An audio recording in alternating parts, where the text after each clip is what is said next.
I think everyone has wondered at one point or another what it would be like to have superpowers. We can all probably agree that it would be great. I mean, think of how much easier and more interesting your days would be if you had some sort of superhuman ability to help you out. Super speed could shorten my commute to work, invisibility could let me slip away from awkward social interactions, and super strength would make just about every task more manageable. It's great to see the hopeful possibilities, but do we ever really stop to think about it realistically? My name is Josh, and this is Obscure History. Make sure you stick around until the end of this episode. I've got a lot of exciting updates. It's good to be back.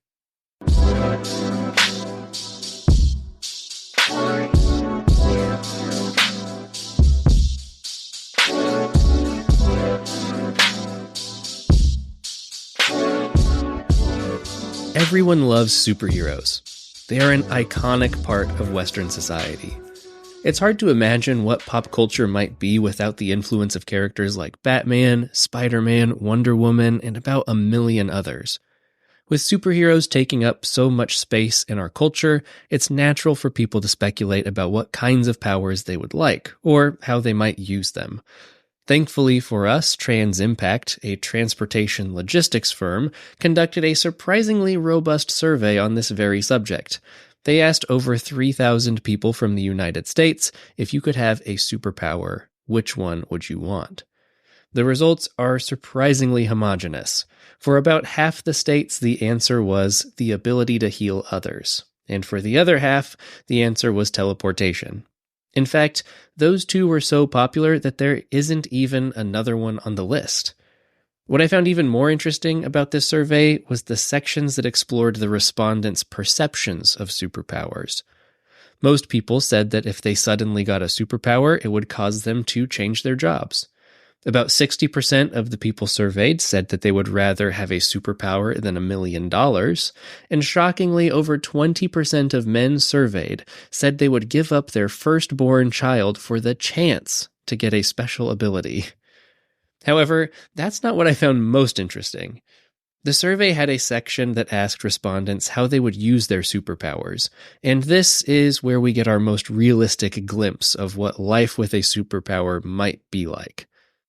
The survey concluded that 3/5 of the respondents would use their newfound powers exclusively for their own gain, rather than the betterment of society. It also noted that around 50% of Gen Z and 40% of millennial respondents would not have any problems with using their powers maliciously, if it meant that they would experience personal gain. Call me a pessimist, but that seems right. It seems that, generally speaking, people can't really be trusted to be kind and virtuous. Certainly, there are those who are, but if presented with the opportunity, it appears that most people would use their powers selfishly, or maybe even unethically. Perhaps you're wondering why we have spent so much time talking about superpowers on a show that is about history. Well, I think I may have found a real-life superhero, and unfortunately, he did not use his powers for the betterment of mankind. Not much is known about Michael Malloy's childhood. Some reports suggest that he was born sometime in the 1870s in Donegal County, Ireland, and that's it. His name appears in New York City in the early 1920s working as a firefighter, and even that detail is somewhat unclear. We're really not exactly sure where or for how long he was a firefighter. Strangely, we start to learn a lot about Michael Malloy once he's hit rock bottom. By 1930, he was a regular at Marino's Speakeasy. He was a homeless alcoholic with a reputation for running up bar tabs and leaving them unpaid. Normally, this kind of behavior would give someone a certain reputation, the kind that might keep you out of bars and pubs. But Marino's Speakeasy wasn't like most. You see, Michael Malloy was exactly the kind of customer Tony Marino was looking for. Running a speakeasy wasn't the kind of job that an upstanding citizen would find themselves in. During the Prohibition, selling alcohol was highly illegal, so generally, people who ran venues that served it were not trustworthy by nature. In addition to selling illegal alcohol, Tony Marino and his friend Francis Pasqua had engaged in a bit of fraud. But not your typical misrepresenting your taxes kind of fraud, something much more sinister and elaborate. In 1931, a woman named Mabel Carson began frequenting Marino's speakeasy.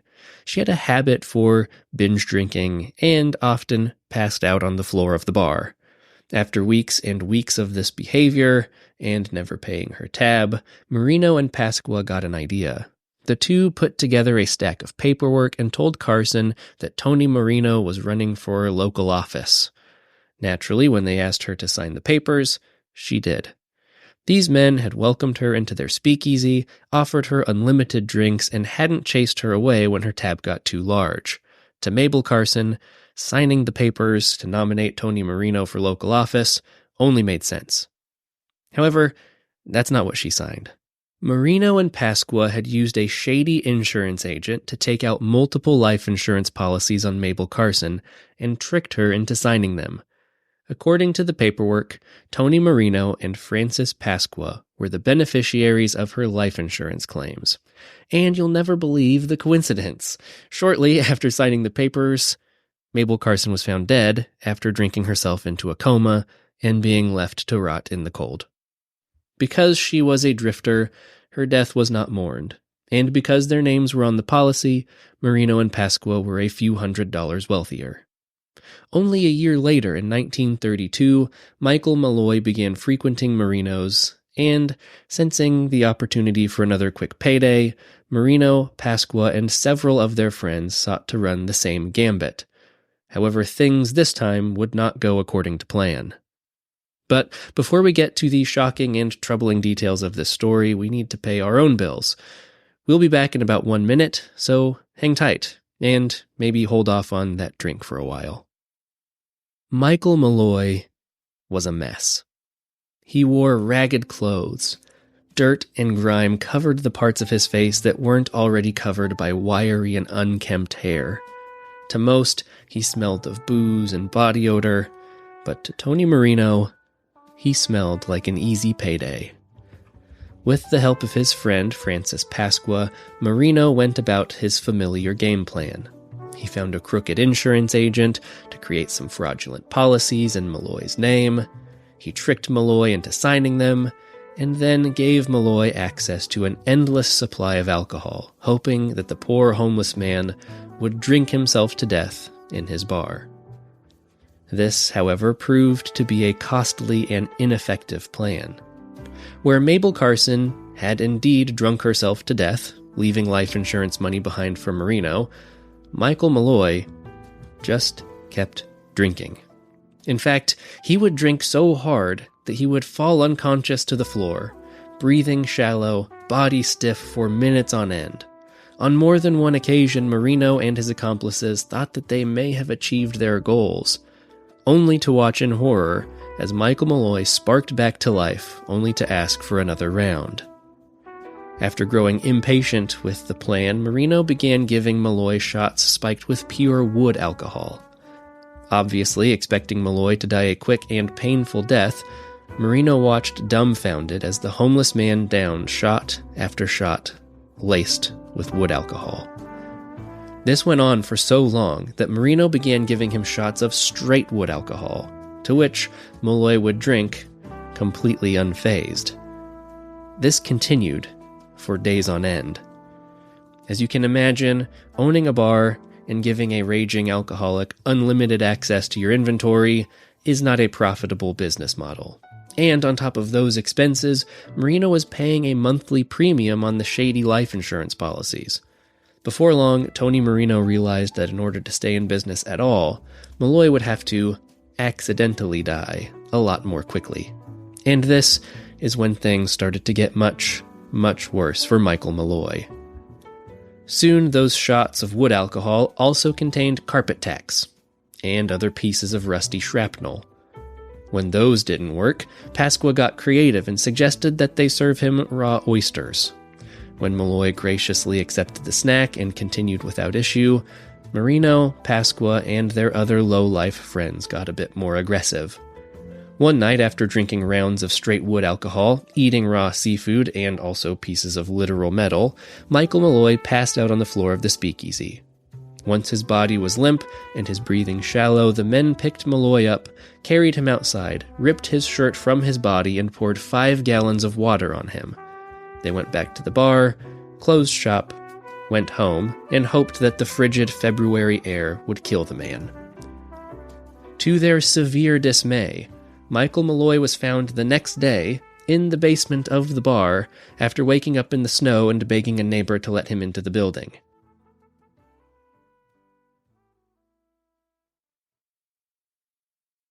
When Tony Marino and Francis Pasqua went to open the speakeasy for the day, Michael Malloy simply complained of a wee cold and asked that they pour him a drink to thaw him out. At this point, Marino and Pasqua had spent several months trying to kill Michael Malloy. The booze and the money were running dry in the speakeasy, and the men were getting desperate.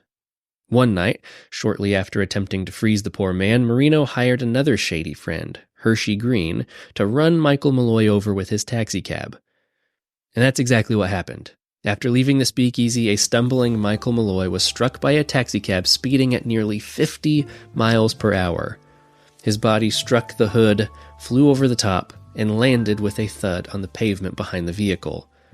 Green even put the car in reverse and ran over Malloy's nearly lifeless body, just to ensure that he would die. To Marino's great relief, the homeless man didn't come to the bar the next day, or the day after that, or the day after that. It seemed that once and for all, he might actually be dead. But Marino and Pasqua's celebration was short-lived. They realized fairly quickly that without a body and death certificate, they would not claim their life insurance policies. So Marino and his gang began calling every hospital, homeless shelter, and morgue in the area, claiming that they were in search of their lost brother. They were unable to locate Michael Malloy or his dead body. Assuming that their efforts had been a grossly unprofitable mistake, they went about their business trying to recoup the losses however and wherever they could. That is, until about 3 weeks after the hit and run, when Michael Malloy limped into Marino's speakeasy, sat at his bar, and asked for the usual. The men were in shock. It was as if they were staring at a ghost. They served him what he asked for, and learned that he had been in the hospital waiting for his broken bones to mend. They drank, and talked, and drank, and talked for hours. That is, until Michael Malloy blacked out for the final time. Once he was incapacitated, Marino, Pasqua, and Red Murphy took his body, put a hose in his mouth, attached the other end to a natural gas line, and opened the valve. The indestructible Michael Malloy died within an hour. Francis Pasqua, conveniently an undertaker by trade, ensured that the body was buried immediately. Death certificates were made, listing the cause of death as pneumonia, and although 2 of the life insurance policies had expired, the men were still able to collect one, a measly $500 for all of their troubles. And perhaps it was at this point that they felt safe, maybe even a little bit relieved. After all, this was a scheme that was supposed to take a couple of weeks, and here they were, months later, having lost tons of money, brought several people into their crimes, and all with very little to show for it. Those feelings did not last for long. Michael Malloy was so well known for his indestructible body and horrible habits that when Iron Mike Malloy stopped showing up around town, the police noticed, and they started investigating. They knew that Malloy's favorite watering hole was Marino's speakeasy, and as soon as the police started asking questions, Marino's house of cards began to tumble. It was too messy. Marino and Pasqua brought too many people into the scheme. One accomplice flipped on another, and they flipped on another, until the police had enough evidence to convict 5 men. Tony Marino, Joseph Red Murphy, Francis Pasqua, Hershey Green, and Daniel Kreisberg. The press ran away with the story too. Headlines dubbed it the most fantastical murder in New York, and the men were called the Murder Trust. They were apprehended. The speakeasy closed. Their bails set at $10,000 each. And eventually, after a short trial, each man was sentenced. After a short stay in prison, each, aside from Hershey Green, were sentenced to death by electric chair, which killed them on its first attempt. It seems that Michael Malloy had a superpower. He was indestructible. Maybe he was lucky. Maybe it was a curse. Who knows? But I think the most interesting thing about his story is not how much punishment he could endure, or how the criminals kept failing in such outlandish ways. To me, the most interesting thing about this story is how Iron Mike was so enraptured by his addiction that despite being left in the cold, blacking out on the floor of a speakeasy, being beaten, struck by a car, and much worse, he always returned to it, begging for more.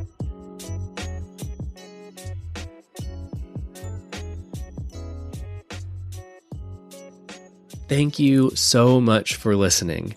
I am completely shocked and amazed and humbled and thankful that even while I have not been producing episodes, thousands of people still listen to this show a month, or at least some people listen to this show thousands of times per month. It's unreal to me, and I'm grateful that I have any audience to come back to at all. Hopefully, this finds you well, and I've got some explaining to do and some announcements to make.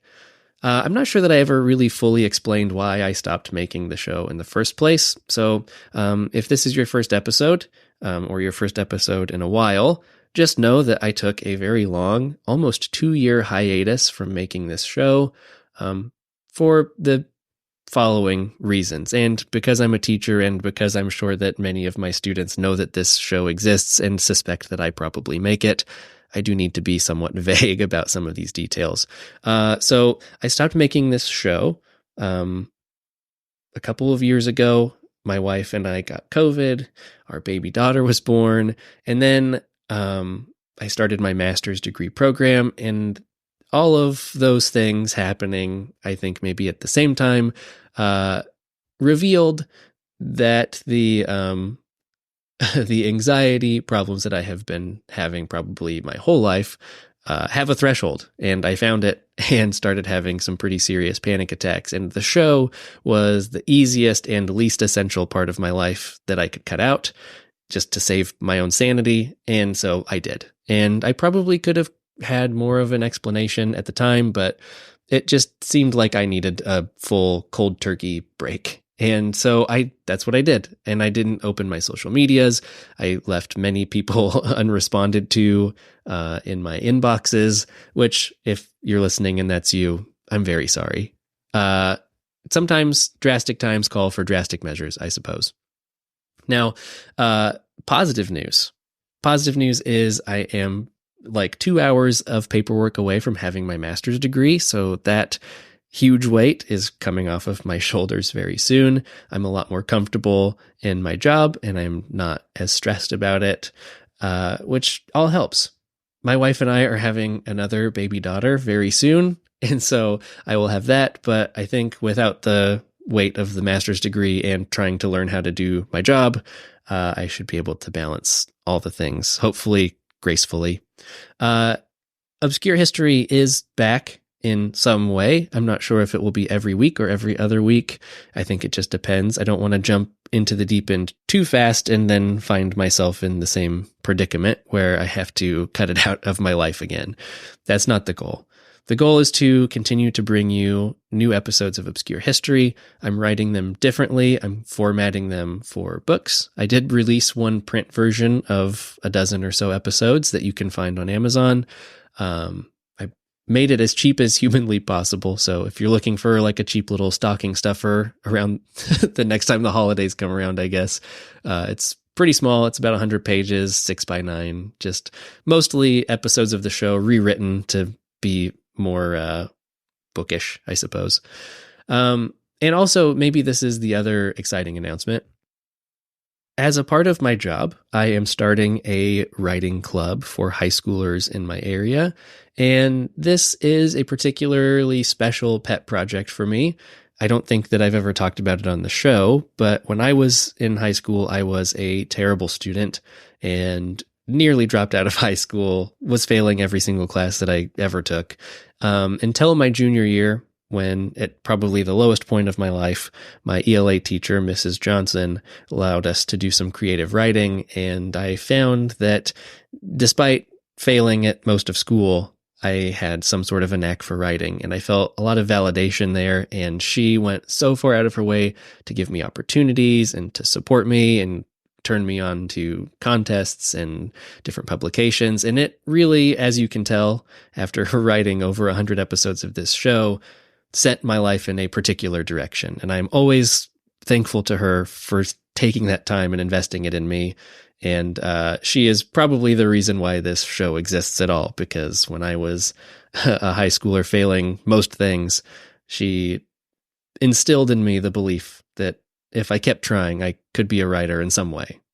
And I want to pass that on to others. So for this club, I would like to put out a print publication, which requires some funding.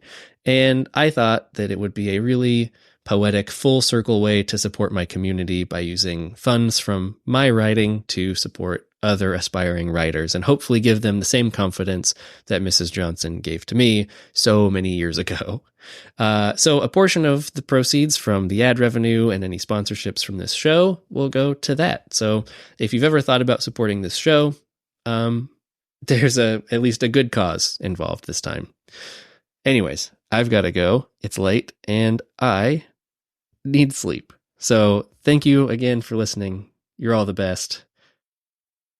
I still don't know how to end this show.